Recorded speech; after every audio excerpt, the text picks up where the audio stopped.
PJ. Welcome to my room. This is where a lot of stuff happens around here.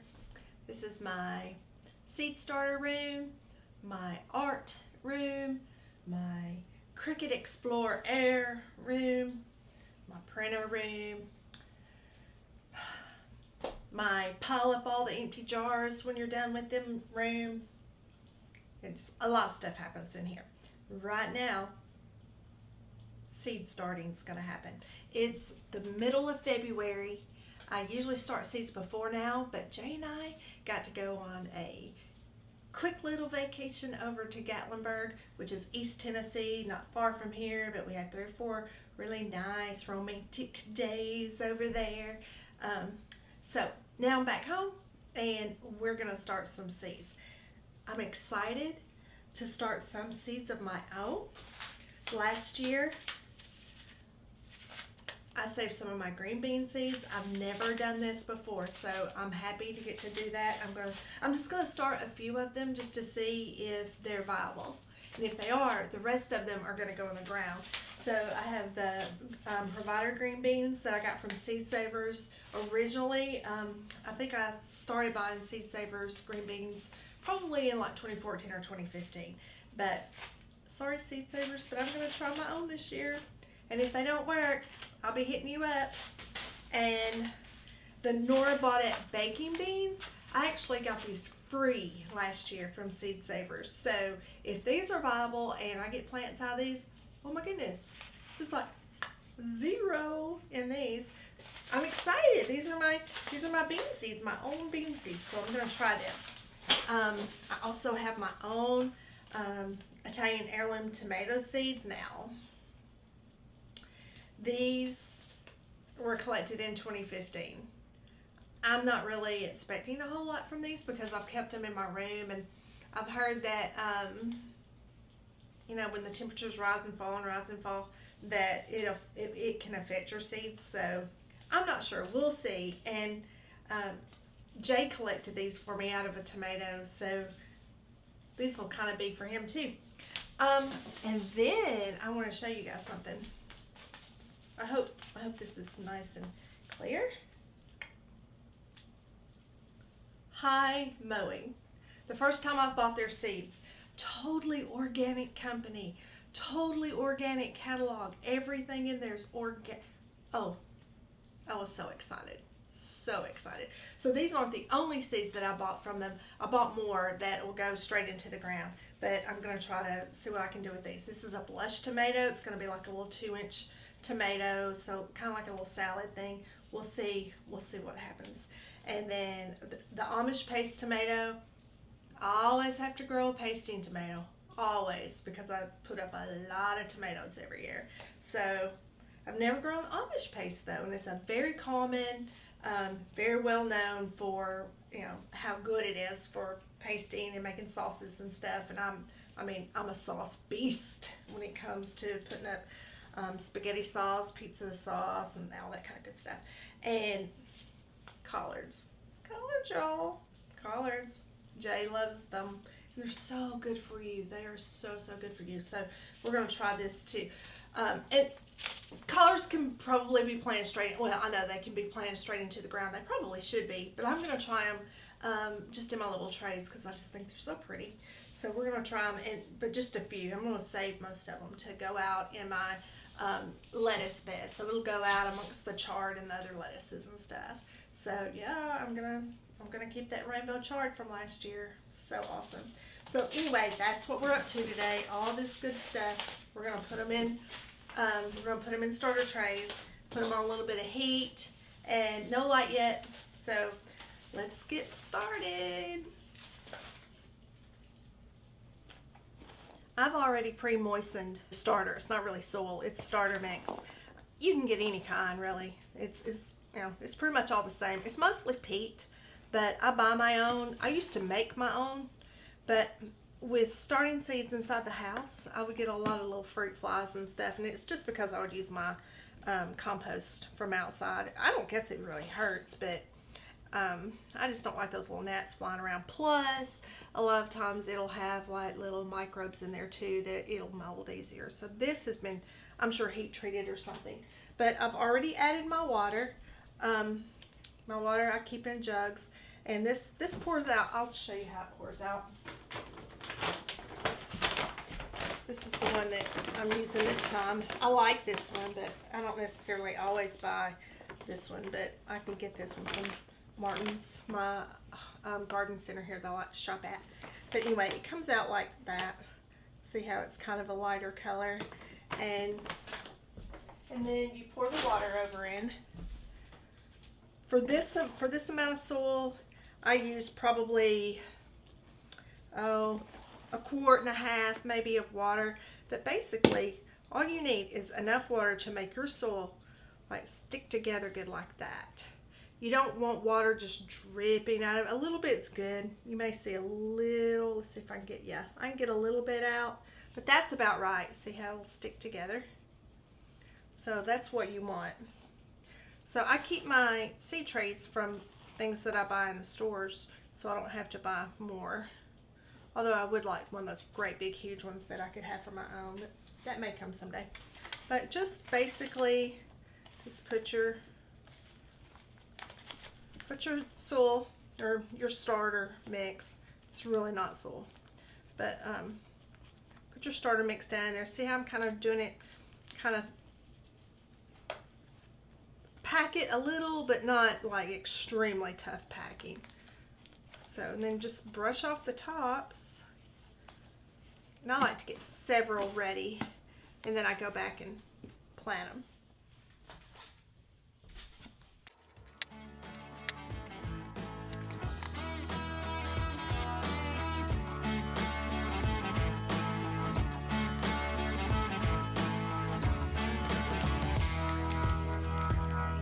It's raining. I wonder if you can hear that. I hope you can, because the rain sounds nice. It's cold outside too, but it won't be forever. That's why we're planting seeds. Thank you, Lord, for that. I am ready for spring.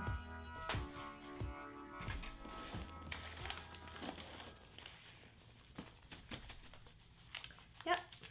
Did Valentine's Day in Gatlinburg with my sweetie. It was fun. If you have a hard time finding time to get away with your significant other, whatever you got to do, make that happen. It's just good for you. It's good for your relationship. It's good for you. You need a rest. Everybody needs a rest. And everybody needs the whole world to just go away for a day or so and just spend time with each other. Works great. Make sure you do that. Nora bought it baking beans from Seed Savers.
A little more for these seeds than I normally do, but I was just so thankful to find a company who provides 100% organic. Everything is organic. I wanted to support them.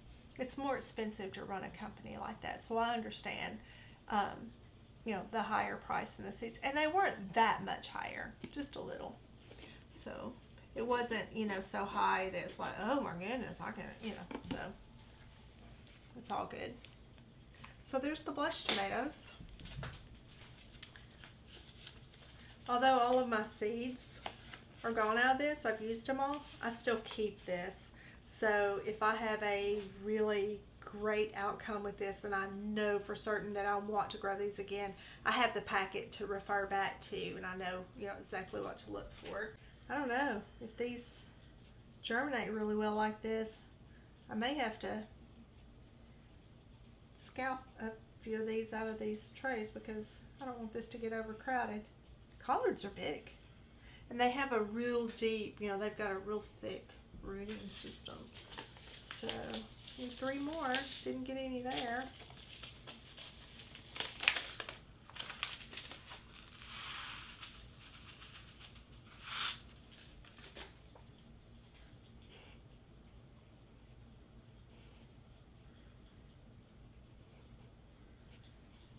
There we go.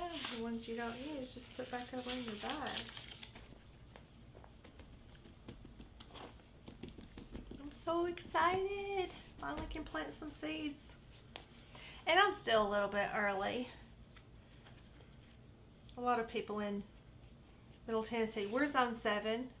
And a lot of people wait until like mid-March. That's fine. But I just get excited.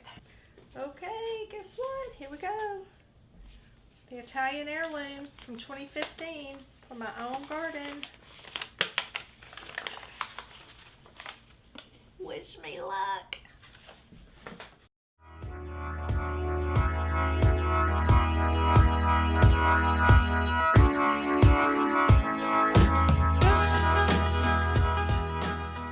Another thing too, even if these seeds are viable enough that they sprout, that's not the most important part. We want them to be viable enough to sprout, live, grow, you know, become strong enough to produce more good fruit.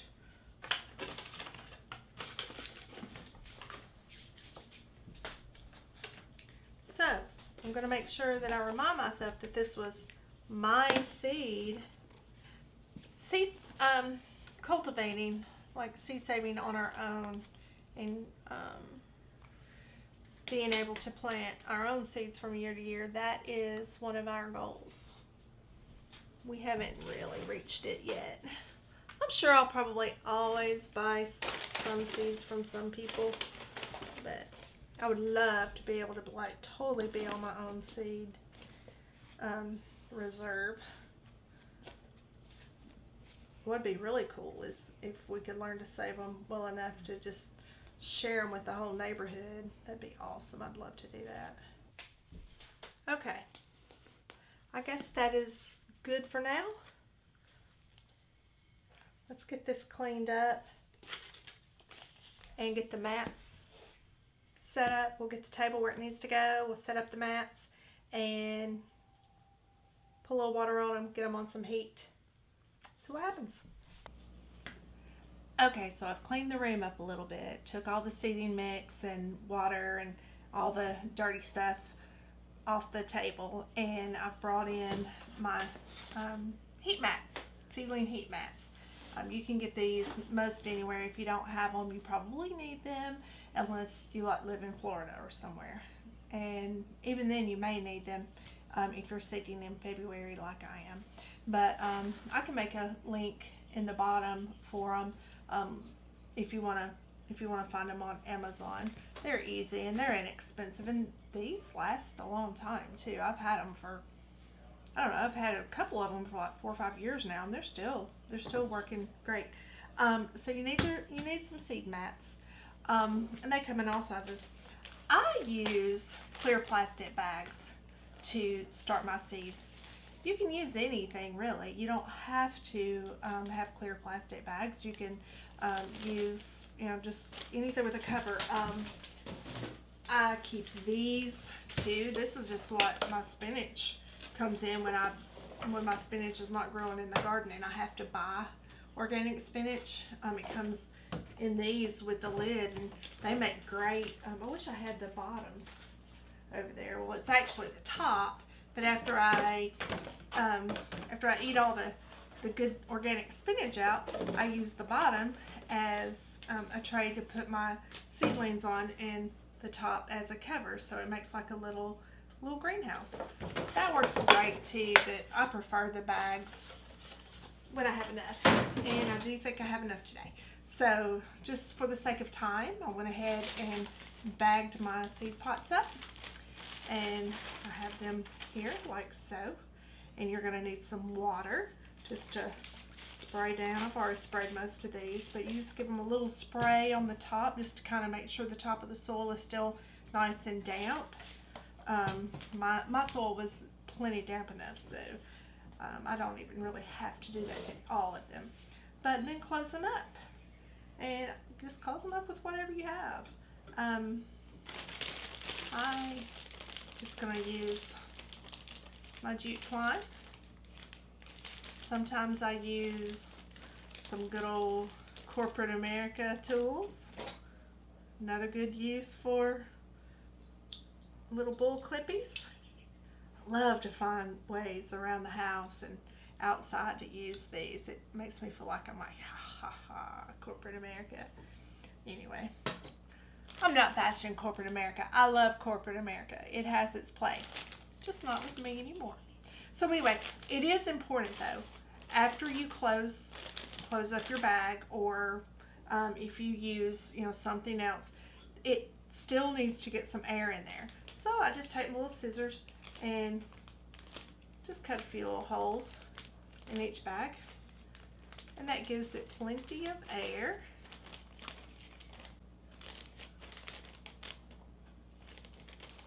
Gets that air in there. So basically, this is your little greenhouse. So easy.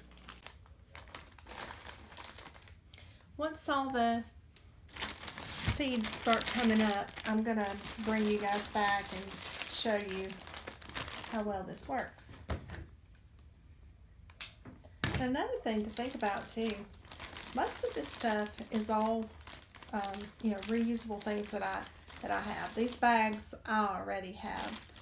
We have to buy these for our work because we cover our pictures with them, and so we already have these on hand, and a lot of them, so that's what makes this so easy for me. But the containers that I'm planting in, I have on hand. You don't have to use this kind of container. You can make your own planter with newspaper. I've done that many times. I'll have to show you how to do that too one day. But and then I just use twine. You can use anything.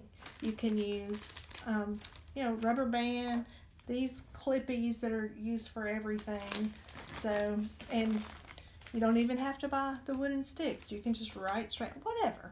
It does not cost money to grow food. That's just the bottom line. It does cost some money, but it's not like this big expensive thing, because it's not. To grow your food costs way less money than to buy your food. So there's your tip for the day.